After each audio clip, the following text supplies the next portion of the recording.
కాంచన! గోపాల్ పిలుపు వింటూనే కలవరంతో చూసింది కాంచన. నవవధువులందరి వలె భర్త సమక్షంలో ఆనందము అలరింపు లభింపవు ఆమెకు. భర్త రాక కొరకు ఆనందంగా నిరీక్షించదామె. అతడు వచ్చే టైం అవుతున్న కొలది గుండె దడతో భయంతో ముడుచుకుపోతోంది. ఏటి చేస్తున్నావు? బూట్లు విప్పుకుంటూ కుర్చీలో ఉలవడ్డాడు. ఏమీ లేదు, కాఫీ తెస్తాను. లేవబోయింది. తెస్తారులే ఎవళ్ళో, నువ్వే వెళ్ళాలా ఏమిటి? నారాయణమూర్తి కోరికపై గోపాల్ అత్తవారింట్లోనే ఉంటున్నాడు. మీ నాన్నగారింట్లో ఉన్నారా? నాకు 4,000 అర్జెంటుగా కావాలి, అడిగి తీసుకురా. నిన్ననే కదా 2,000 తీసుకున్నారు, మళ్ళీ? వెంటనే గోపాల్ మొహం క్రోధంతో జేవరించింది. ఏ లెక్కలు అడుగుతున్నావు? సమయానికి నా దగ్గర డబ్బంతా కడగవలసి వచ్చింది. గతిలేని వాడనుకున్నావా? ఎందుకలా రెచ్చిపోతారు? నేను అలాగన్నానా? మరి ఏటి నీ మాటలకు అర్థం? వెళ్ళు, వెంటనే తీసుకురా. కాంచన కదల్లేదు. ఏం పెంకెతనం చేస్తున్నావా? కరుకుగా అడిగాడు. చూడండి, అనునయ స్వరంతో అన్నది కాంచన. మన పెళ్ళై 2 నెలలైనా కాలేదు. పెళ్లికి 70,000 రొక్కం ఇచ్చారు మీకు. ఇవి కాక పెళ్లి ఖర్చులు ఎన్నో. ఓ వికటంగా అన్నాడు. పోనీ పెళ్లి మానుకుంటే వదిలిపోనుగా. డబ్బు కూతురు కూడా చక్కగా ఇంట్లోనే ఉండేవి మీ నాన్నకి. కాంచన ఓర్పు కోల్పోలేదు. మీరలా పెడసరంగా మాట్లాడితే నేను చెప్పగలిగేదేముంటుంది? అసలు నిన్ను చెప్పమని ఎవడేడ్చాడో? గించుకుంటున్నట్టు అన్నాడు. వెధవ, 4,000కు నీ లెక్చర్ వినవలసిన కర్మ పట్టిందా నాకు? కాంచన చలించలేదు అతడి కేకలకు. పెళ్ళైన తర్వాత ఈ 2 నెలల్లో నిన్నటి 2,000 కలిపి 6,000 తీసుకున్నారు మీరు.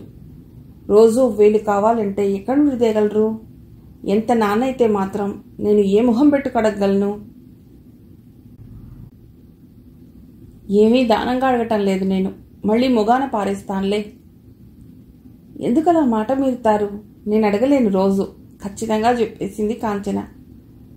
మంచిది, సవాలుగా అన్నాడు. అడక్కు, సర్దుకోని బట్టలు వస్తువులు అన్నీ. అర్థంగా అన్నట్లు చూసింది. వినిపించలేదా? ఏం చెప్పాను? వేరే ఇంటికి పోదాం పదా. నా ఇల్లంటూ నాకుంటే బాగుంటుంది. మీ బాబు ఇంట్లో ఉంటున్నానని తలకు మాసిన వాడిని చూసినట్లు చూద్దాం అనుకుంటున్నావేమో. ఆ గతిమాలిన వాడిని కట్టుకుంటే నీ పొగరని ఉండేది. డాక్టర్ మొగుడు విలువ తెలియక నీలుగుతున్నావు. కేకలు విన్న కేశవరావు వచ్చాడు. ఏమిటి గోపాల్ హడావుడి అంటూ. ఇంటి అల్లుని హోదా వచ్చిన తర్వాత తనకు కేశవ్కు గల స్నేహం కూడా మర్చిపోయి దర్జా వెలగబెట్టడానికి చూస్తున్నాడు గోపాల్. కేశవరావు కూడా ఈ విషయం గమనించకపోలేదు. ఏమిటో నీ చెల్లెల్ని అడుగు, ఉపన్యాసాలు ఇస్తోంది, ఉపన్యాసాలు. దూకుడుగా బట్టలు సర్దుకుంటున్న గోపాల్ను విషణ్ణ వదనంతో మౌనంగా నిలబడిన చెల్లెల్ని మార్చి మార్చి చూశాడు కేశవ్. ఏమిటో నాకు చెప్పు గోపాల్, చిన్నపిల్ల. దాని మాటలకేమిటిలే, తెలిసి తెలియనితనం అన్నాడు దగ్గరకు వెళ్లి భుజంపై చేయి వేస్తూ. అవునవును, తెలిసి తెలియనితనం. పాపం, ఎంత బాగా వెనకేసుకొస్తున్నావు చెల్లెల్ని. చేసేవి పెద్ద పనులు, అనేవి పెద్ద మాటలు, పేరుకు మాత్రం చిన్నపిల్ల. నిశ్శబ్దంగా కంటతడి పెడుతూ నిలబడింది కాంచన. అత్తింట్లో ఉండే అల్లుడు వెధవలాగా చూడబడతాడని నాకు తెలుసు. తెలిసుండి ఇలా మీరడగగానే ఇక్కడున్నందుకు చాలు ఈ అవమానం. నేను వేరే ఇంటికి పోతున్నాను. పంపదలుచుకుంటే మీ చెల్లెల్ని పంపించు నా వెంట. ఇష్టం లేకుంటే ఇక్కడే ఉంచుకో.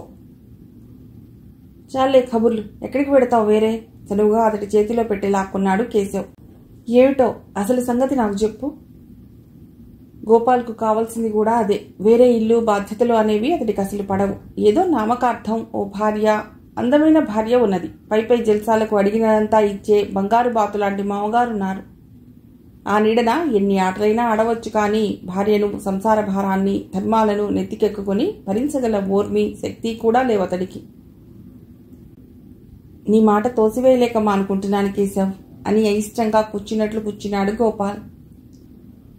ఈ వెధవ హాస్పిటల్లో ఇచ్చే గొర్రెతోక లాంటి జీతాలతో ఎన్నాళ్ళు పడుండను కేశవ్. సొంత ప్రాక్టీస్కు అన్నీ ఏర్పరచుకుని ఈ ఉద్యోగం మానివేయాలనుకుంటున్నాను. అందుకే ఒక్క ఆపరేటర్స్కే వాస్తున్నాను. నా ఫ్రెండ్ ఒకడు లండన్ వెళ్తున్నాడు. కొంత ఆపరేటర్స్ అతడు అక్కడ కొని పంపిస్తాడు. అందుకే ఓ 4,000 తెమ్మన్నాను. మీ నాన్నగారిని అడిగి. అసలు నాకు కావాల్సింది 6,000 4 అడిగాను. అందుకే నీ చెల్లెలు నానా మాటలు అంటున్నది. భార్యను 4,000 అడిగినవాడు కేశవ్ మెత్తబట్టం చూసి అప్పటికప్పుడు అంకెను 6కు పాకించాడు. ఎగిసి వస్తున్న నిట్టూర్పును బలవంతంగా ఆపుకున్నాడు కేశవ్. గోపాల్ మాటలు ఎంత నిజమో అతడికి తెలుసు. అయినా వేరు గత్యంతరం లేదు. మాట్లాడకుండా గంటలోగా 6,000 తెచ్చి అతడి చేతికిచ్చాడు. డబ్బు తీసుకుని సంతోషంగా ఈల వేసుకుంటూ వెళ్ళిపోయాడు గోపాల్. నిశ్శబ్దంగా విలపిస్తున్న చెల్లెని మొహం చూడలేకపోయాడు కేశవ్. నన్ను క్షమించు కాంచనా, నిన్ను ఈ నరకంలోకి తోసినవాడు నేను. డాక్టరు, విదేశాల్లో చదివి వచ్చాడు. ఎంతో గొప్పగా ఉంటుంది నీ జీవితం అతడితో అనుకున్నాను. కానీ ఇలాంటి వాడని నాకు అస్సలు తెలియదు. వివాహాత్ పూర్వం. నన్ను తిట్టుకోకు కాంచనా. విరక్తితో భారంగా నవ్వింది కాంచన. నా మొహం రాత ఎవరు తప్పించగలరులే అన్నయ్య. అంతా నా కర్మ. మీరెవరూ బాధ్యుడు కారు. కేశవ్ చాలా తడువు ఏదో ఆలోచిస్తూ ఉండి తర్వాత మెల్లెగా అన్నాడు. ఈ డబ్బంతా తీసిపోయి ఏం చేస్తున్నట్టు నీకేమైనా తెలుసా కాంచన? కాంచన అతడి వైపు చూడకుండానే అన్నది. నాకంటే ఆయన వివరాలు అలవాట్లు నీకే బాగా తెలియాలి. ఆ చెప్పు దెబ్బ వంటి సమాధానానికి సిగ్గిల్లిపోయాడు కేశవరావు. అలా కోపగించుకోకు కాంచన. తెలిసుంటే చేజేతిలా చెల్లెల్ని ఈ నరకంలోకి తోస్తాననుకున్నావా? నిజంగా అతడు ప్రాక్టీస్ ప్రారంభించడానికి ఏర్పాట్లు చేసుకుంటుంటే మాత్రం అది సంతోషించదగ్గ విషయమే. విసురుగా లేచింది కాంచన కూర్చున్న తావు నుండి. మిమ్మల్ని నిరుత్సాహపరచడం, బాధ పెట్టడం నా అభిమతం కాదన్నయ్యా. కానీ ఎక్కువ కాలం మీరు ఈ భ్రమతో ఉంటే ఇల్లంతా గుల్ల కావటము, సర్వనాశనము తప్పదు. అందుకే చెప్తున్నాను. ఇదిగో చూడు అంటూ గోద్రేజ్ అల్మారా తాళం తీసి తలుపు బార్లా తెరిచింది. అసంఖ్యాకమైన నాగబాములను చూసినట్లుగా నిస్త్రాణతో స్థాణువైపోయాడు కేశవ్. ఇన్నన్ని తరహాల మత్తు పానీయాలుంటాయని అతడికి తెలియను కూడా తెలియదు. ఏదో కొద్దిగా తాగే అలవాటు ఉంటే ఉండవచ్చు కాక ఈ రోజుల్లో చాలామందికి ఉంటోంది అటువంటి బుద్ధి. అయితే ఇలా అన్నీ తెచ్చి ఇంట్లో ఏ పుస్తకాలో బొమ్మలో పేర్చినట్లు అందంగా నిర్భయంగా అల్మరా నింపివేయటమే. అది అత్తవారింట్లో. ఇదిగో ఇవి చూడు. ఓ కవర్ అందించింది. యాంత్రికంగా తీసుకు చూసిన కేశవ్ కనులు ధారాపాతంగా వర్షించసాగాయి. అతడినంత బాధకు గురి చేసిన కారణం ఆ కవర్లో గోపాల్ మరో 2 యువకులు మిత్రులు కావచ్చు. 7 నవనాగరిక యువతులు విచ్చలవిడిగా అర్ధనగ్నంగా ఆడుతూ పాడుతూ ఏదో పిక్నిక్లో తీయించుకున్న ఫోటోలు. ఆ యువతులలో గోపాల్ పనిచేస్తున్న హాస్పిటల్ నర్సులు కూడా 2 ఉన్నారు. అయితే ఇప్పుడు తీసుకువెళ్లిన డబ్బు కూడా అర్థోక్తిలోనే వదిలేశాడు కేశవ్ తన అనుమానాన్ని. కాంచన మాట్లాడలేదు. చెప్పు కాంచన, నేను వెళ్ళి వాళ్లతో ఏమైనా మాట్లాడతాను. కొడుక్కి కాస్త బుద్ధులు చెప్పుకుంటారు చనువుగా. పేడనీళ్లు జల్లుతారు మొహం మీద ఏహ్యంగా అంది కాంచన. అదేమిటి? ఇది చూడు, నీకే తెలుస్తుంది. ఇవాళ పోస్ట్లోనే వచ్చింది. ఆ ఉత్తరం అందించింది. చిరంజీవి గోపాల్కు ఉభయ కుశలోపరి. ఇక్కడ మార్వాడి ఒత్తిడి చాలా ఎక్కువగా ఉంది. ఎలాగైనా ఓ 10,000 వెంటనే సర్దవలెను. పొలం మీద ఉన్న అప్పు 50,000 తీరింది. ఇంటిపై అప్పు ఇంకా 40,000 తీర్చవలసి ఉంది. లేకపోతే పొలం వేలం వేస్తానని మార్వాడి రోజు బెదిరిస్తున్నాడు. ఇంకా నీ చెల్లి పెళ్లి బాధ్యత ఉన్నది మన నెత్తిపైన. ఇవన్నీ దృష్టిలో ఉంచుకుని నువ్వు వీలైనంత వరకు ఈ మొత్తం సర్దటానికి బందోబస్తు చేయవలసింది. నీ జవాబుకు డబ్బుకు ఎదురు చూస్తుంటాను. అత్తవారింట ఉంటున్నావన్న అలుసు కలగనీయకుండా గౌరవం కాపాడుకోమని మీ అమ్మ వ్రాయమన్నది. ఇంతే సంగతులు. నీవు మళ్లీ విదేశాలకు వెళ్లే ఉద్దేశంలో ఉన్నట్లు రాశావు. ఇప్పుడు ప్రయాణం. వివరంగా అన్ని సంగతులతో జవాబు రాయి. మీ తండ్రి శంకరం. కళ్లతో చూడనిదే ఇలా ఒక తండ్రి కొడుక్కు రాయగలడని నేను నమ్మలేకపోదును. అసలు కోడలికి ఆశీర్వచనాలు లేవు. కోడలి క్షేమ సమాచారాల అజేలేదు. ఎందుకొచ్చిన ఏళ్ళు ఏటిపల్లానికి? ఛీ! చిత్కరించుకుంటూ ఆ ఉత్తరాన్ని తిరగా బోర్లా వేసి చూసిన కేశవ్ మరింత ఆశ్చర్యము అసహ్యము ప్రకటించాడు. కారణం దానిపై హాస్పిటల్ అడ్రస్ రాయబడి ఉంది. ఎంతటి నీచత్వము, నిర్లజ్జ! భార్యకు తెలియకుండా మరొక అడ్రస్కు ఉత్తరాలా? రాసేవాడికి బుద్ధి లేదు, రాయించుకునేవాడికి అభిమానం లేదు. ఛీ! భార్యను ఇంత పరమశత్రువుగా నా చూడటం. ఇలాంటి ఆటలు సాగనివ్వనని నువ్వు గట్టిగా చెప్పు కాంచన. ఆ తర్వాత నేను చూసుకుంటాను ఏదైనా వస్తే. ఏమిటి చూసుకుంటావు? హేళనగా అంది కాంచన. ఇటువంటి పెళ్లి చేశాక ఎవరు చేయగలిగింది ఏమీ లేదు. ధనదాహమున్న దెయ్యాలకు నన్ను మీరు దానం చేశారు. నరుడికి చేయలేదు కన్యాదానం. బోరుబోరున విలపించింది కాంచన ఇక నిగ్రహించుకోలేక. అంతవరకు మౌనంగా ఉన్న కేశవ భార్య సీత అన్నది, జరిగిందేదో జరిగిపోయింది, ఇక ఒక్క పైసా ఇయ్యటానికి వీల్లేదు. ఎవళ్ళెవళ్ల కోసమో నన్ను నా బిడ్డలను బికారులను చేస్తారా అందరూ కలిసి. సీత మాటలు అసత్యమేమీ కాదు, అందుకే కేశవ్ మాట్లాడలేదు. వెర్రిదాన్లా చూసింది కాంచన. ఇక ఆ ఇంట తన గతి గౌరవం ఏ దశకు మారబోతున్నాయో గ్రహించుకున్నదామె. ఇక ఇది తన పుట్టిల్లు కాదు, తాను ఈ ఇంటికి పరాయిది అని గ్రహించుకున్న ఆమె నిలువెల్లా వణికింది. సుఖశాంతుల్లేని ఇటువంటి జీవితాన్ని ఎందుకు ప్రసాదించావు భగవాన్? నేను చేసిన పాపమేమిటి? కనీసం నా బావకైనా ఇటువంటి ఇడుములు కలగకుండా కాపాడు. ఎక్కడున్నావు బావా? నీ హృదయం మంచిది, నీకు దుర్గుణాలు లేవు, ధనదాహము లేదు, నువ్వు తప్పక సుఖపడతావు, సుఖపడాలి నిండు హృదయంతో ప్రార్థించింది. డియర్ కాంచన, నా ప్రాణమా, ఏమని రాయను? ఎంత సంతోష వార్త రాస్తున్నాను నీకు. అదేమిటో చెప్పుకో. ముందు ఇది చెప్పు. నువ్వు నా కోసం బెంగపెట్టుకున్నావా? కోపగించుకున్నావా? నాకు తెలుసులే డియర్, నువ్వు నాపై కోపం తెచ్చుకోవు.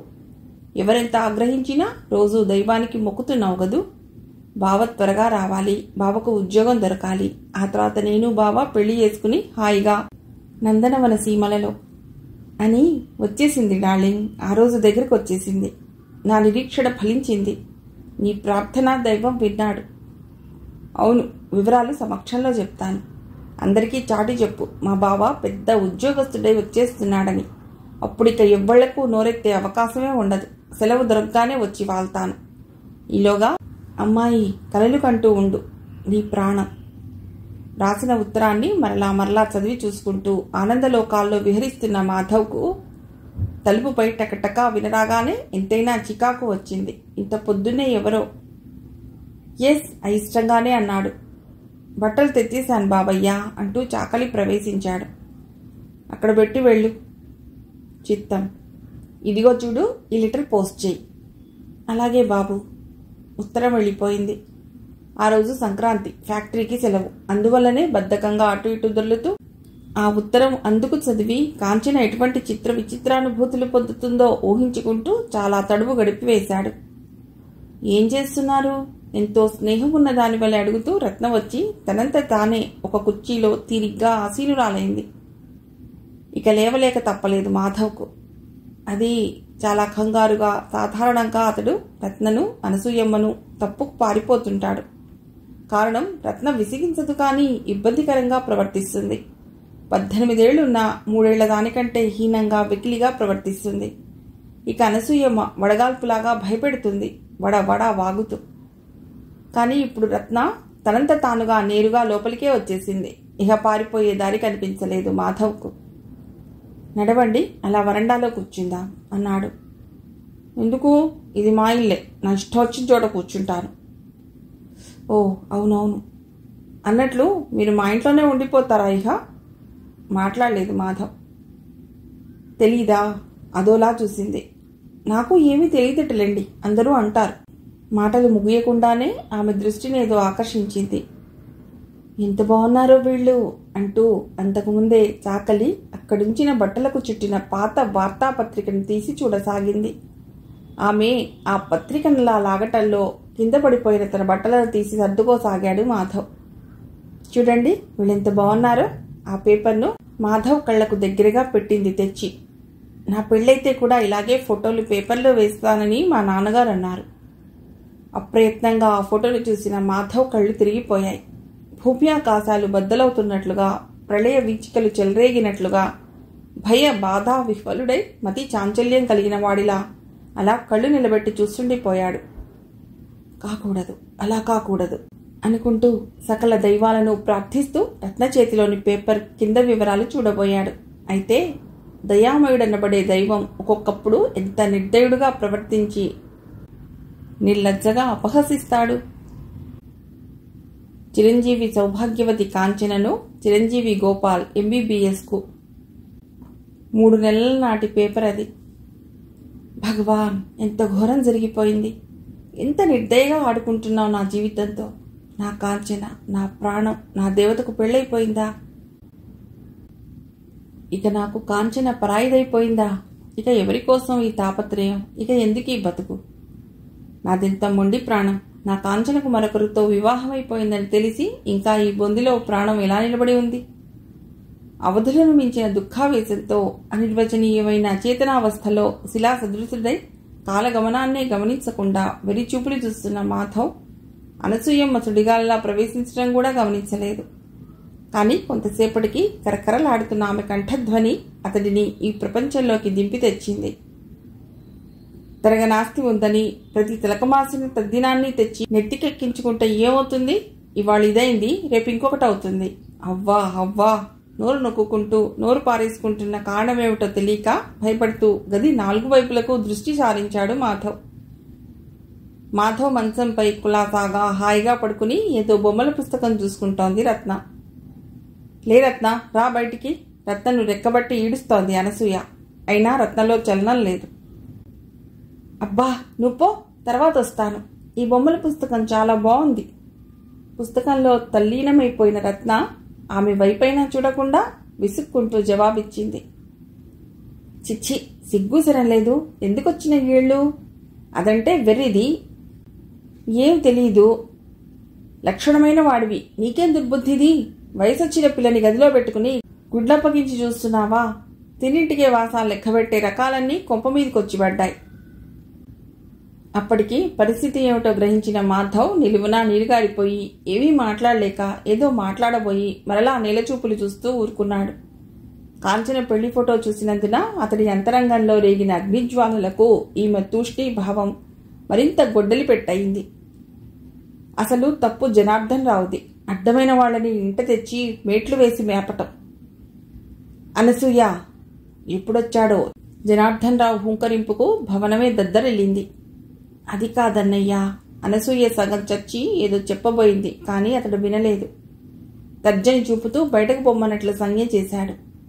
మరి చేసేది లేక అనసూయమ్మ మెల్లిగా బయటకి జారుకుంది. అంతవరకు సవిలాసంగా నిర్మలంగా పడుకున్న రత్న అప్పటికి లేచింది. పుస్తకం బల్ల మీద పెడుతూ, చాలా బాగున్నాయండి మీ పుస్తకాలు, నేను రోజూ వచ్చి చూసుకుంటానులే అంది మాధవరావుతో. మాధవరావు నీలచూపులు చూస్తున్నాడు. జనార్దన్ రావు ఎదుట అతడికి తల వంపులుగా ఉంది. అతడు ఎలా అర్థం చేసుకున్నాడో కదా. నాన్న, మాటి మాటికి నన్ను విసుక్కుంటావు, ఏమీ చదువుకోవటం లేదని. అనసూయమ్మని ముందు ఏదైనా మంచి స్కూల్కి పంపించు. బొత్తిగా డిసిప్లిన్ లేదు. కుక్క కంటే గట్టిగా అరుస్తూ ఉంటుంది ఎప్పుడు. తండ్రికి ఒక అయాచిత సలహా పారేసి వెళ్ళిపోయింది అక్కడి నుంచి. అపరాధి వలె బలవంతంగా తలెత్తుతూ అన్నాడు మాధవరావు. అమ్మాయి గారిని నేను వరండాలో కూర్చుని అన్నాను, కానీ ఆమె గారు వినలేదు సార్. ఇంకా ఏదో చెప్పబోయాడు, కానీ అతడికి చెప్పాలనిపించలేదు. ఎందుకింత తాపత్రయం ఈ మిథ్యా ప్రపంచంలో బతకటానికి అనే విరక్తి అతడి మనసున ప్రవేశించి అప్పటికప్పుడే వేళ్ళూని శాఖోపశాఖలతో మహావృక్షంగా విస్తరిల్లిపోయింది. కాంచన పెళ్లి ఫోటో చూసిన అతడికి గొంతు వరకు దుఃఖం ఎగదన్ని ఉంది. తేలిగ్గా నవ్వేస్తూ, జనార్దన్ రావు, ఏమిటై మాధవ్, మళ్ళీ నువ్వు నాకు ఎక్స్ప్లెయిన్ చేయాలా? లీవ్ ఇట్, ఆవిడ స్వభావమే అంతా అన్నాడు. బాబుగారు, మెల్లిగా అడిగాడు మాధవ్, ఒక్క మనవి, మీరేమీ అనుకోవద్దు. మన బ్యాచిలర్ స్టాఫ్ ఉండే హాస్టల్లోకి నేను మకాం మార్చుతాను. లోకంలోని దీనత్వము నైరాస్యము నిలువు చేసుకున్నట్లున్న ఆ వదనం చూసి గుండె తరుక్కుపోయింది జనార్దన్ రావుకు. మాధవ దగ్గరగా వచ్చి భుజం తడుతూ అన్నాడు. ఏమిటో ఇది? Take it easy, never mind. ఆవిడ తీరే అంతని చెప్పలేదు నేను. అది కాదు సార్, నేను దూరంగా ఉండటం అన్ని విధాలా మంచిది. నోనో, ఏది మంచిదో చెప్పవలసిన వాణ్ణి నేను, వాళ్ళందరూ కాదు. ఇలా ఇంకెప్పుడూ జరగదని నేను మాట ఇస్తున్నాను, సరేనా? ఇక నువ్వు మాట్లాడకు, నువ్వు ఇక్కడే ఉంటావు అంటూ అప్పటికప్పుడు మళ్ళీ అనసూయమ్మను అక్కడికి రప్పించాడు. అది కాదన్నయ్యా, నా మాట విను. ఆమె ఏదేదో వివరించబోయింది, కానీ జనార్దన్ రావు అసహనం అయిష్టత చూపాడు. వినలేదు. నా మాట నువ్వు విను అన్నాడు భయంకర గాంభీర్యంతో. నేను గౌరవించి మన్నించే వ్యక్తిని తప్పనిసరిగా నువ్వు గౌరవించి తీరాలి, తెలుసా? అది కాదన్నయ్యా. మరింత అసహనంతో క్రోధస్వరంతో వారించాడు జనార్దన్ రావు ఆమెను. మాధవరావు గారి విషయంలో నువ్వెన్నడూ అగౌరవంగా ప్రవర్తించటానికి కానీ మాట్లాడటానికి కానీ వీల్లేదు అన్నాడు, గారు అనే పదాన్ని పొత్తి పలుకుతూ. మాధవరావు గారు లోలోన మనస్సు మండిపోతున్నా పైకి మాత్రం అలాగేలే అన్నయ్యా, అందరి ఎదుట నన్ను అవమానిస్తావనుకోలేదన్నాడు అంటూ రాణి కన్నిటిని చీర చెరువుతో ఒత్తుకుంటూ నిష్క్రమించింది. నా లోపించితే అనసూయమ్మ సార్థక నామధేయం అవుతుంది అన్నాడు జనార్దన్ రావు వాతావరణాన్ని తేలికచేసే ఉద్దేశంతో. మాధవ్ మొహం ఇంకా భూమికి అంటుకుపోయినట్లే ఉంది. మాధవ్, ఏమిటలా ఉన్నావు? ఒక కుర్చీలో కూర్చుంటూ అడిగాడు జనార్దన్ రావు. నీకు మీ వాళ్ళంతా జ్ఞాపకం వస్తున్నట్లున్నారు. కావాలంటే ఓ వారం 10 రోజులు వెళ్ళిరా మీ ఊరు. ఏ ఊరన్నావు మీది? చెప్పాడు మాధవ్. ఇల్లది ఏర్పాటు చేస్తాను, ఫ్యామిలీని తెచ్చుకో, నీ ఇష్టం. మరొక పరిస్థితిలో అయితే ఎగిరి గంతేసి ఉండును మాధవ్. కానీ రెక్కలు విరిగిన పక్షి చందమైంది అతడి జీవితం. స్వప్నగతిలో ఆనందగీతికలాలపించిన మనస్సులోని ఉత్సాహ సంతోషాలు ఒక్కసారిగా ఎడారిలో నీరు వల్లే ఇంకిపోయాయి. అమ్మా నాన్నగారు అక్కడే ఉంటారు సార్. ఇంకా తమ్ముళ్ళు చెల్లెళ్ళు ఉన్నారు. కొద్దిపాటి పొలం ఉంది. వారెక్కడికి కదలరు. ఇంకెవరూ లేరు. నా కొరకు ఇక్కడికి వచ్చేవారు. అవివాహితుడను. ఎంత మామూలుగా చెప్పాలనుకున్నా అతడి కంఠం గద్గదం కాక మానలేదు. అతడిని ఏదో మానసికావేదన దొలచివేస్తున్నదని గ్రహించగలిగిన జనార్దన్ రావు కొద్ది క్షణాలు అలా చూసి అన్నాడు. సరే, కానీ నీకేం అవసరమైనా మాత్రం చెప్పు. సందేహించకు. నీకు పెళ్ళై ఫ్యామిలీని తెచ్చుకునే వరకు మాత్రం నివాసం ఇక్కడే, గుర్తుంచుకో. విరక్తిగా నవ్వుకున్నాడు మాధవ్. ఇక తనకి జన్మకి పెళ్లి ప్రసక్తి లేదు. కాంచన వివాహానంతరం ఏనాడు వినని ఈ ప్రేమ సంబోధనకు కొంచెం ఆశ్చర్యపోతూ చూసింది కాంచన. చాలా ప్రేమగా వచ్చి పక్కలో కూర్చుంటూ అడిగాడు గోపాల్. భోజనం అయిందా? ఏమిటో సంగతి, ఇంతగా తన ఆలనా పాలనా కావాల్సి వస్తున్నది అనుకున్నది లోలోన. అలా ఎటైనా వెడదామా? చాలా రోజులైంది మనం బయటికి వెళ్ళి. ఏం ఈవేళంత తీరిక లభించింది? మామూలుగానే అడిగింది. ఏముంది, ఈరోజు అంతగా వర్క్ లేదు. అయినా పోనిద్దు, వెధవ వర్క్. అస్తమానము పనో అని యంత్రాల్లాగా మన సుఖాలు చూసుకోవటం మర్చిపోతున్నా. అతడి స్వార్థం నైత్యం అన్నీ ఈసరికి బాగా అవగతమైన కాంచన ఈ పై వగలకు కరిగిపోకపోయినా నడవండి అంటూ వెంటనే తయారై బయలుదేరింది. అలా 10 రోజులు అతడు అసలు గోపాలేనా అని కాంచన ఆశ్చర్యపోయేటంతగా ప్రేమాదరణలు కురిపించాడు. ఏమో, భగవంతుడు కృపామయుడు. నా భర్త మనస్సు మారి అతడిలో నా ఎడ గౌరవం ప్రేమ అంకురించాయేమో అనుకుంది కాంచన. ఇటీవల కీచులాటలేవీ లేకుండా అల్లుడు చిరబురమనకుండా కూతురుతో అన్యోన్యంగా ఉండటం గమనించిన అత్తామామలు కూడా కాస్త సంతోషించారు. త్వరగా తయారు కా కాంచన, ఒక్క స్నేహితుడు వస్తున్నాడు. 2 రోజులు మనకు అతిథులుగా ఉంటారు అన్నాడు ఒకనాడు గోపాల్ హడావుడి పడిపోతూ. అలాగే అంగీకరించింది కాంచన. మనం స్టేషన్కి వెళ్ళి తీసుకొద్దాం వాళ్ళని. చాలా పెద్ద పొజిషన్లో ఉన్నాడులే. అన్నట్టు మీ అమ్మగారికి కాస్త చెప్పిరా. ఏమని? ఇలా 2 రోజులు అతడు భార్య మన ఇంట్లో ఉంటారని. చెప్పకపోతే వారికి ఏమైనా అభ్యంతరాలు ఉండవచ్చు కదా. లోకమే తల్లకిందులైనంత ఆశ్చర్యం కలిగింది కాంచనకు. ఇష్టానుసారంగా నిర్లజ్జగా ప్రవర్తించే ఇతడికి ఈనాడు ఇంత నమ్రత. అత్తమామల ఆజ్ఞ కావలసి వచ్చిందా? ఏమిటిందలి రహస్యం? రైలు దిగుతూనే ప్రేమలు పొంగి పొర్లగా ఆప్యాయంగా కౌగిలించేసుకుంది అనిత గోపాల్ను.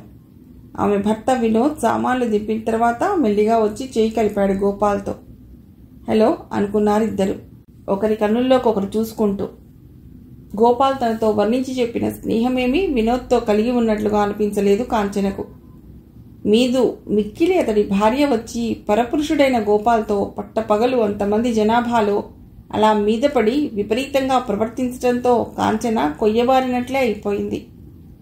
వేషము భాషే కాక ఆ పిల్లి కన్నులు రాగి జుట్టు స్పష్టంగా చాటి చెప్తున్నాయి.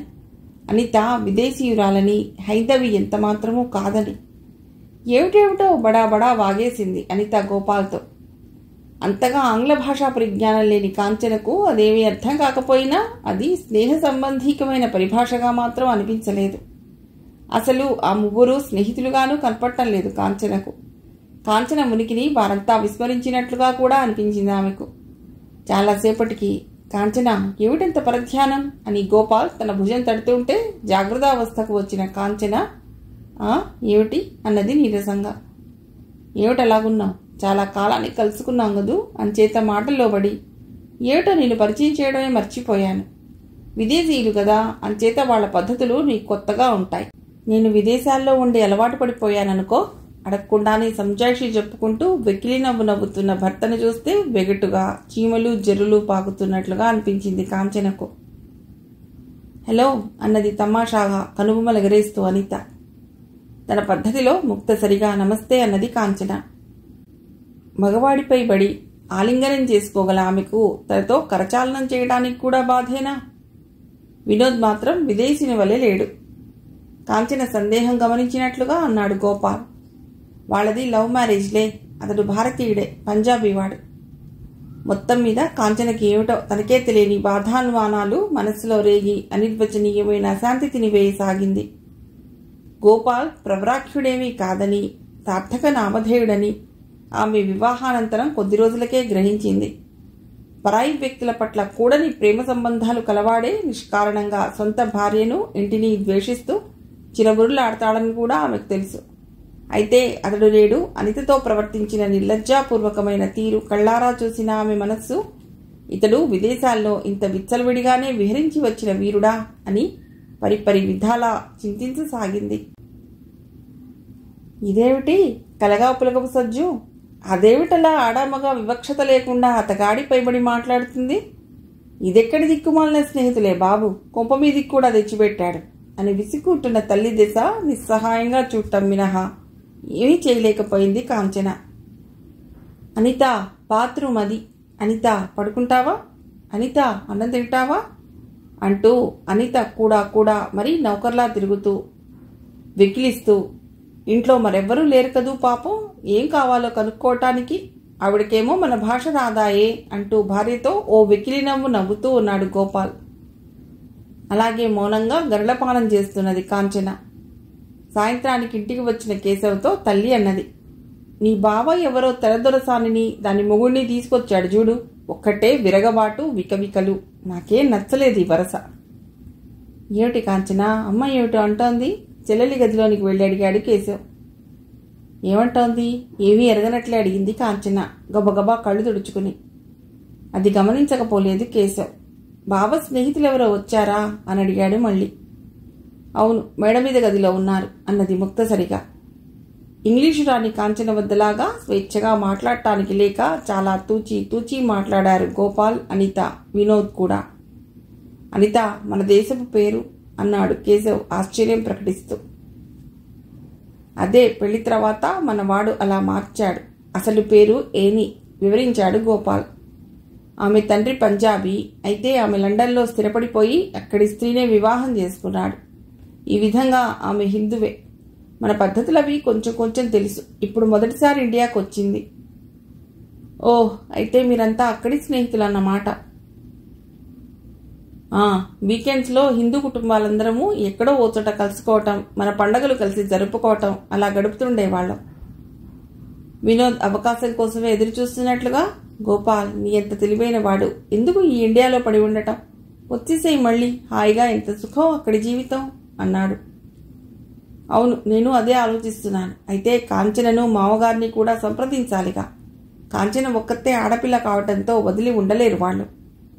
వింటున్న కేశవ ఆశ్చర్యపోయాడు. గోపాల్కు ఇంత ఆలోచన, అతి తెలివి ఎలా వచ్చాయా అని. అతడు మరలా ఏదో పథకంలో ఉన్నాడని గ్రహించి త్వరగా నిష్క్రమించాడు అక్కడి నుండి. ఇడియట్, పారిపోతున్నాడు అనుకున్నాడు గోపాల్ కసిగా. చూడు కాంచన, 4 రోజులుండిపోయే వాళ్ల కోసం నీవు బుర్రపాడు చేసుకోనక్కర్లేదు. వాళ్ళు విదేశీయులు. సరే, ఇతడు కాస్త అల్ట్రా మోడల్. పోనీ నేను మాట్లాడొచ్చాను, ఏమంత విడ్డూరం అనిపించలేదు మరి అన్నాడు. గుట్టుగా సంసారం సాగించవలసిన చెల్లెలితో అంతకంటే ఏ అన్న మాత్రం ఏం చెప్తాడు? బాహ్య ప్రపంచాన్ని మరిచి నిశ్శబ్దంగా కన్నీరు మున్నీరుగా విలిపిస్తున్న కాంచన గోపాల్ హేళనాపూర్వకమైన పలకరింపుకు జాగ్రత్తావస్థకు వచ్చి కంగారు పడుతూ లేచింది. ఆహా, ఏవి పతివ్రతలు ఈ భారతదేశంలో! కట్టుకున్న నిర్భాగ్యుడు కళ్ళెదుట నిలబడ్డా సరకు చేయక ప్రియుడి ప్రేమ సందేశాలను, ప్రేమ పత్రాలను చదువుకుంటూ ఆనంద భాష్పాలు రాల్చుతారు. వారెవ్వా, ఎంత నిర్భాగ్యుడవురా గోపాల్! ఈ దేశంలో పుట్టావు నువ్వు. తనపై తానే సానుభూతి కురిపించుకున్నాడు కాంచన చేతిలోని లేఖను తీసుకుని చదువుతూ. అది మాధవ్ రాసిన ఉత్తరం. చవట, వయసొచ్చిన పిల్ల ఈ వాజమ్మ కోసమే ఎదురుతెల్లని చూస్తుంటుందని అనుకుంటున్నాడు కాబోలు. ఈ వాజమ్మకు అసలు ఉద్యోగం ఇచ్చినదెవడంట? ఫూల్, అందరూ వాణ్ణి చచ్చినాళ్లలో జమకట్టారని తెలీదు. ఇక సహించలేని కాంచన, ఎందుకంతంత విషతుల్యమైన మాటలు మాట్లాడతారు అంది క్రోధంగా. లిప్తపాటు ఆశ్చర్యచకితుడైనట్లు చూశాడు గోపాల్. ఓ, ప్రియుడిపై ప్రేమ ఇంకా నశించలేదన్నమాట వెనకేసుకొస్తున్నావు. నీచంగా మాట్లాడకండి, దేనికైనా ఓ హద్దు ఉంటుంది. ఇటువంటి మాటలే నేను అనిత విషయంలో మాట్లాడితే మీరు సహిస్తారా? కట్టుకున్న భార్యను ఇంత నీచంగా మాట్లాడటం మీకేం అవమానమని తెలియదు? కట్టిబెట్టు ఉపన్యాసాలు. పరాయి వెధవ ఉత్తరాన్ని చేతిలో పెట్టు కులుకుతున్నా. ఉత్తరం పరపరా చింపి పారేశాడు. గిలగిలలాడింది కాంచన ప్రాణం. అందులో మాధవ్ అడ్రస్ ఉంది. తిరిగి అతడికి ఉత్తరం రాయడం ఎలా? అందుకే ఆమె ఉత్తరం తిరిగి మాధవ్కు చేరకుండేటట్లుగానే గోపాల్ ముందు దృష్టితో ఉత్తరం చించేశాడు. సాయంత్రం సినిమా ప్రోగ్రాం వేశా, త్వరగా తయారు కా అన్నాడు అధికారికంగా. నాకు ఓపిక లేదు, నేను రాను అన్నది. నాకు తెలిసి ఎందుకు రాలేవో. వాడిని తలుచుకు మురిసిపోవాలి కాబోలు ఏకాంతంలో. ఛీ, నీచంగా మాట్లాడటంలో మీకు మీరే సాటి. భార్యపైన అధికారం చేయడమే కానీ భార్య మనస్సుతో ఆమె బాధలతో మీకు నిమిత్తం లేదు. ఆహాహా, ఇంత గొప్ప డైలాగులు వాడుతున్నావు. భార్య ఏమిటి భార్య? కావలసిన వాడు అయిపోలేక ఎవడో ఒకడికి భార్యగా ఉండాలి గనక నన్ను కట్టుకున్న భార్య. ఈనాడు వాడు బతుకున్నాడని తెలిసి కట్టుకున్నవాడి కనీస కోరిక సినిమా చూడాలనే కోరిక కూడా కాదని కాలదన్నుతున్న భార్య. నేనెంత అదృష్టవంతుడను. శుద్ధిలేని హద్దులేని ఆ వాగుడు ఇంకా ఎటువంటి రూపాంతరాలు సంతరించుకుంటుందోననే భయంతో చిత్రవధ చేయవద్దు, నడవండి, వస్తున్నాను అన్నది. విజయ గర్వంతో నవ్వుకున్నాడు గోపాల్.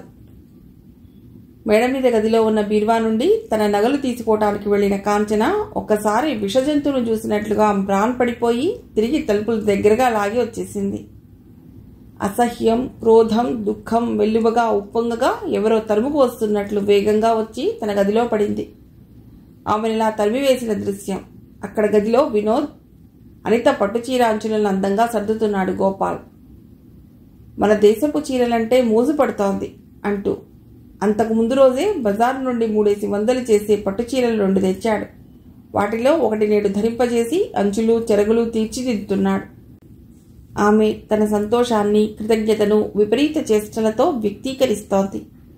ఆ దృశ్యం చూసి పారిపోయిన కాంచన మనస్సంతా అగ్నిపర్వతమైపోయింది. ఆమె కన్నీటితో తలగడ తడిసిపోయింది. ఓ అరగంట తర్వాత అక్కడికి వచ్చిన గోపాల్ ముఖం కోపంతో చిరచిరలాడుతోంది. తయారయ్యావా అన్నాడు చిరాగ్గా. ఎందుకు? రోషంగా తలెత్తింది కాంచన. మీ ఇద్దరి మధ్య అడ్డుగా ఉండటానికా? నిజంగా నేను రావాలని ఉన్నదా మీకు? యూ సిలీ, పక్కలో కూర్చుంటూ లేని ఓర్పును తెచ్చుకుని మాట్లాడబోయాడు. అంతకుముందు దృశ్యం ఆమె చూసిందని అతడికి తెలుసు. నీకు 1,00,000 సార్లు చెప్పాను, వాళ్లకు మనలా పట్టింపులుండవని, మేం మంచి స్నేహితులమని. కోపం వర్షిస్తూ అడిగింది. ఏమన్నావు? మంచి స్నేహితులా? నీకు స్నేహం అంటే ఏమిటో కూడా తెలుసా? పవిత్రమైన స్నేహానికి, ప్రేమకు కళంకం ఆపాదించి గంట క్రితమే ఎటువంటి మాట అన్నావు నన్ను, నా బావను? అది నాలుకేనా? ఎంత ప్రేమించినా అంతటి చనువు ఎన్నడూ తీసుకోలేదే నా బావ. అందుకే అసమర్థుడన్నాను వాణ్ణి. తేలిగ్గా అనేశాడు నిర్లక్ష్యంగా నవ్వుతూ. అయినా నీకెన్నిసార్లు చెప్పాను ఇతరుల గదిలోకి వచ్చే ముందు తలుపు కొట్టి రావాలని. అతడి ఓర్పు ఎగిరిపోయి క్రోధం ఆవరించింది. ఎందుకు? మీరేమైనా భార్యాభర్తలా మీ గదిలోకి వచ్చే ముందు హెచ్చరించి రావటానికి? మనస్సు ఉడికిపోతున్న కాంచన మౌనం వహించలేకపోతున్నది. కోపమంతా వెళ్లగక్కితే గాని ఆమె హృదయం బద్దలైపోయేట్లుంది. కట్టుకున్న భార్యనై ఏనాడు అంతటి సరసతకు పురిపానికి నోచుకోలేకపోయాను. నీలో అటువంటి సామరస్యమే లేదని సరిపెట్టుకున్నాను. ఈనాడు ఎవత్తతోనో కులకటం కళ్ళారా చూసి అది స్నేహమని నమ్మగలనా? అంతటి అమాయకురాలనా? అంతకంతకు తారాస్థాయిని అందుకుంటున్నది ఆమె కంఠం. నోరు మూస్తావా? అసహనంగా అరిచాడు. మూసుకోవలసింది నేను కాదు. నేను సిగ్గు, శరం, హద్దు పద్దు లేకుండా గాని ప్రవర్తించటం లేదు. నా ఇంట్లో నా కళ్ళెదుట ఇటువంటి దరిద్రవంతా చూసి నేను భరించలేను. ఓ, నీ ఇలా బాగానే బుద్ధి చెప్పావులే. అవును, నా కళ్ళతో నేను నీ విహారాలు, ప్రేమ కలాపాలు ఎన్నో చూసినా నిన్ను పెళ్లి చేసుకున్న వెధవని కదూ. అందువల్ల ఇంత నీచంగా మాట్లాడుతున్నావు కదూ. ఇద్దరూ ఘర్షణ పడుతున్నట్లు గ్రహించిన తల్లి వచ్చి కాంచనను బలవంతంగా బయటకు తీసుకుపోయింది. ఎందుకే తల్లి, కడుపు చించుకుంటే కాళ్ళ మీద పడుతుందని? ఏం జరుగుతున్నదో ఏమిటో నీకు తెలియదమ్మా, కాంచన వెక్కిళ్లతో అంది. తెలిసే తల్లి, తెలుసు. తెలిసి మాత్రం చేయగలిగేది కంఠశోషే. కానీ కట్టుకున్న వాణ్ణి కాదనగలమా చెప్పు? ఇంకెందుకు అనవసరపు గొడవ? అందుకని కళ్ళున్న కబోదిలాగా ప్రవర్తించమంటావా? రోషంగా అడిగింది. అంతే మరి, ఏం చేస్తాం? పరితెగించిన వాడితో మాటలే మిగులుతాయి, కానీ ప్రయోజనమేమిటి? డాక్టర్ విదేశాలకెళ్ళి వచ్చినవాడు ఎంత గొప్పవాడోనని మురిశాం. మురిపం ఎంతలో ముక్కలు చేశాడే తల్లి భగవంతుడు. తల్లి కూతురు కౌగిలించుకునే ఇచ్చారు. గోపాల్ ఏమనుకున్నాడో ఏమో, అనితను అవన్నాడే పంపేశాడు. కాంచనను కసురుకోవటం కూడా తగ్గించాడు. కానీ అతడి లీలలు కണ്ണీగా తెలుస్తూనే ఉన్నాయి. కొంచెం అలసిచ్చిన నర్సులతో చాలా విపరీతంగా ప్రవర్తిస్తాడని, ఎవరెవరితోనో కలిసి తోటల్లో పిక్నిక్లు, పార్టీలు అని రాత్రింబవళ్లు సీసాలు స్త్రీలతో గడుపుతున్నాడని ఎంత వినకూడదనుకున్నా ఎవరో ఒకరు తెలియచెప్తారు ఇటువంటి శుభవార్తలు. శిలలాగా కాంచన ఏమి విన్నా చలించకుండా ఉంటున్నది. ఇప్పుడు నిత్యం గంభీరంగా ఉంటుంది. అవసరమైతే తప్ప ఎవ్వరితోనూ మాట్లాడదు. ఆమె మనస్సేమిటో ఆమెకే తెలియాలి. కోరుకున్న కోవెల్లో అడిగిడలేకున్నా, ఆశించిన పెన్నిది లభింపకపోయినా మనస్సును సరిపెట్టుకు జీవించుదామనుకున్నది. ఏమీ కోరకపోయినా ఎదురు పీడించే భర్తతో పూర్తిగా మనశ్శాంతి కరువైందామెకు. ఎంత మూర్ఖుని నేను! కాంచన నా ఉత్తరం చూసుకుని ఎంత నవ్వుకుంటుందో గదా. ఎలా మర్చిపోయావు కాంచన నన్ను? ఎందుకు చేసుకున్నావు పెళ్ళి? యుగ యుగాలకు వేచి ఉంటానన్నావు. జన్మ జన్మలకు మనమిద్దరమే ఒకరికొకరం అన్నావు. ఇంతలోనే నన్ను ఎలా విస్మరించావు? పెద్దలు ఒత్తిడి చేశారా? నాపై కోపం వచ్చిందా? నిత్యం ఇదే చింత మాధవ్కు. బాధ నిలువునా కుంగదీయ సాగింతదండి. ఏ పనిపైనా మనసు నిలవదు. జీవితంపైనే శ్రద్ధ మమత నశించాయి. తల్లిదండ్రులను తలుచుకున్నప్పుడల్లా విపరీతమైన ఏహ్యభావం కలుగుతున్నది అతడికి. ఆ రోజున తల్లి తండ్రి అలా అవమానించకపోతే తానంత విరక్తితో ఇల్లు ఊరు వదిలి వచ్చేవాడు కాదు. తానక్కడ ఉంటే కాంచన పరాయిదైపోయే అవకాశమే లేదు. ఇద్దరూ కలిసి లోకాన్ని ఎదిరించేవారు. ఛీ, ప్రేమభావమే తెలియని, ప్రేమ బాధే తెలియని వాళ్ళు ఇన్నేళ్లు సంసారాలు చేసి ఇంతమంది సంతానానికి జన్మనెలా ఇస్తారు? నా ప్రేమతో, నా బాధతో, నా మనస్సుతో నిమిత్తం లేని ఈ పాషాణాలను నేనెందుకు ప్రేమించాలి? ఎందుకు గౌరవించాలి? ఛీ, నాకెవరూ లేరు, నేనెవరికీ లేను. ఆ రోజు మాధవ్ హృదయఘోష సముద్రఘోష వలె విస్తరించసాగింది. పోనీలే, నువ్వైనా కళకళలాడుతూ చల్లగా ఉండు కాంచన అని కోరుకుంటూ ఆశీర్వదిస్తాడు. కానీ ఆమె చల్లగా చక్కగా ఎలాగుంటుంది? తనను మించిన హృదయవేదన అనుభవిస్తూ ఉండి ఉంటుంది. అయ్యో కాంచన, గోపాల్ వంటి చపలచిత్తుడితో జీవితం ఎలా గడుపుతావు? అతడు నీచుడు, పరమనీచుడు, నాకు తెలుసు అని వగస్తూ తలపోస్తాడు మరికొంత తడం. హృదయ శరీర శల్యాలను ఏకమొత్తంగా దహించి వేసే ఈ భయంకర బాధను మరిపింపజేసేది అటు ఫ్యాక్టరీలో పని, ఇటు రత్న చెప్పే అమాయకమైన మాటలు. ఏదో పని కల్పించుకుంటూ ఎంతో సమయం ఫ్యాక్టరీలోనే గడిపేస్తాడు. మరీ ఎంత శ్రమపడకు మాధవ్, కొంతైనా రెస్ట్ ఉండాలి అని జనార్దన్ రావు హెచ్చరిస్తుంటాడు. ఒక్కొక్కప్పుడు బలవంతాన తనతో తీసుకువచ్చేస్తాడు. మీరు చెప్పండి, చదువు నాకు, మీరు నన్ను బజారుకు తీసుకువెళ్లరు. ఇలా ఏదో ఒకటి మాధవనే కోరుతుంది రత్న. ఆ అమ్మాయికి తనపై అంత గురి ఎలా కుదిరిందో కూడా ఆశ్చర్యంగా ఉంటుంది మాధవ్కు. తను దహించుకుపోతున్న బాధను మర్చిపోవటానికి సరే అంటూ రత్నకు చదువు చెప్తాడు. విసిగించకుండా నేర్చుకుంటుంది అతడి దగ్గర. మాధవ్పై మంచి అభిప్రాయం గల జనార్దన్ రావు కూడా రత్న కనీసం మాధవ్ వల్లనైనా సరియైన దారిలో పడుతుందన్న సంతోషిస్తున్నాడు. ఎవరో అనామకుడి తెచ్చి జనార్దన్ రావు గారు ఫ్యాక్టరీ అజమాయిషి అంతా మెల్లిమెల్లగా హస్తగతం చేస్తున్నారట. ఉద్యోగుల నుండి నౌకర్ల వరకు అందరికీ ఆ ఆశ్చర్యకరమైన సంగతే. ప్రపంచంలోని 7 అద్భుతాల కంటే అద్భుతకరమైందిగా విపరీతంగా విడ్డూరంగా కనబడి చర్చనీయాంశమైంది. వీడెవడో నిన్నగాక మొన్న పాసైన కుర్ర ఇంజనీరు మననేం అజమాయిషి చేస్తాడు? కొమ్ములు తిరిగిన పెద్ద ఇంజనీర్లు వీరాలు పలకసాగారు. అయినా జనార్దన్ రావుకి మన మీద నమ్మకం ఎందుకు పోయిందో, మన పైన అంటూ మరొకటి తేవటానికి. ముసలితనంలో మతి వక్రించింది కాబోలు. అసలు మన ఫ్యాక్టరీ ఏమీ వాంటెడ్ కాలమ్స్లో అడ్వర్టైజ్మెంట్ చేయలేదే, ఇంజనీరింగ్ పోస్ట్ ఖాళీగా ఉందని. మరి వీడెవడు, ఎలా వచ్చాడు?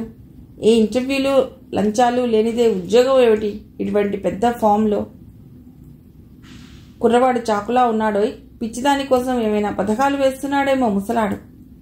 ఇటువంటి వ్యాఖ్యానాలు పరిపాటి అయిపోయాయి జనార్దన్ రావు పరోక్షంలో ఉద్యోగులందరికీ.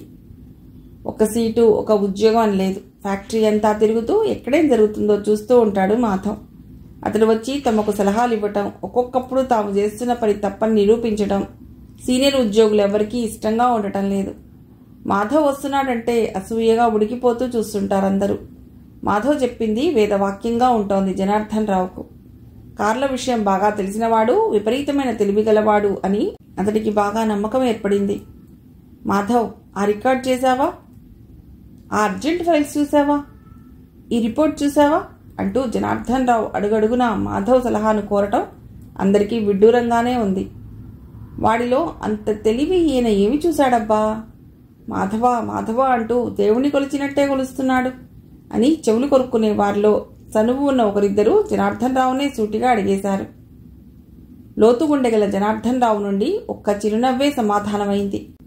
అతడిలో ఏమి తెలివి చూశాడో, ఎంతటి బుద్ధి వినయాలున్నాయో తనకే తెలుసు. ఇతరులకు చెప్పనవసరం లేదు. కానీ ఏమి అనుబంధం ఉన్నదో తనకే తెలియటం లేదు. ఇదేదో జన్మజన్మల అనుబంధంలాగా అనిపిస్తోంది. ఎందుకో అతడిని చూస్తే ప్రేమానురాగాలు పెళ్లిబుకుతాయి. అది ఇతరులకు కన్నెర్రగా ఉంటే తనేం చేయగలడు? ఫ్యాక్టరీ ఉద్యోగులందరికీ మాధవ్ అయిష్టంగా కంటకంగా ఉన్నాడని అతడు గ్రహించాడు. అయితే వారి అయిష్టతకు కారణం మాధవ్ తెలివితేటలు, చురుకుదనమే అయితే అందుకు తాను చేయగలిగిందేమీ లేదు. ముఖ్యంగా ఇటీవల జరిగిన సంఘటన ఒకటి అటు మాధవ్ను ఇటు జనార్దన్ రావును కూడా కలవరపెడుతున్నది. మిగిలిన కథ తర్వాతి భాగంలో.